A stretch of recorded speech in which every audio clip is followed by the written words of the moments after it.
US సంచలన cricketer Vaibhav Suryavanshi ఈరోజు sun రైజర్స్తో జరిగిన మ్యాచ్లో రాజస్థాన్ రాయల్స్ తరపున ఆడుతూ 37 బంతుల్లోనే 5 ఫోర్లు 12 సిక్స్లతో సెంచరీని బాధేశాడు. దీంతో రాజస్థాన్ రాయల్స్ 6 వికెట్లు కోల్పోయి 228 పరుగులు చేసింది.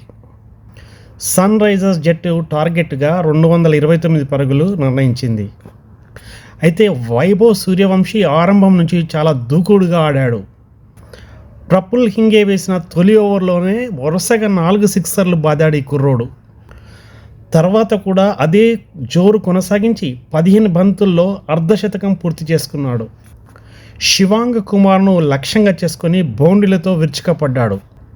అయితే ఐపీఎల్లో వైభవ్కి ఇది 2వ సెంచరీ.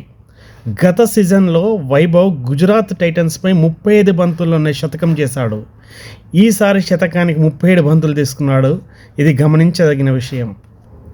రాజస్థాన్ రాయల్స్ ఇచ్చిన టార్గెట్ 228 పరుగులను అందుకోవడానికి గాను సన్ రైజ్ హైదరాబాద్ బ్యాటింగ్ ప్రారంభించి 229 పరుగులను 5 వికెట్లతో 18.3 ఓవర్లలో అందుకుంది.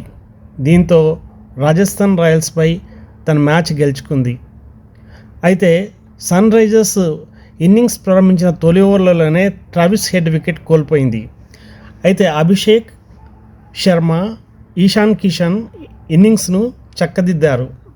అభిషేక్ 29 బాళ్లలో 57 రన్స్ చేశాడు. ఇందులో 11 ఫోర్లు 1 సిక్సర్ ఉన్నాయి. ఈశాన్ 31 బాళ్లలో 74 పరుగులు చేశాడు. ఇందులో 11 ఫోర్లు 3 సిక్స్లు ఉన్నాయి.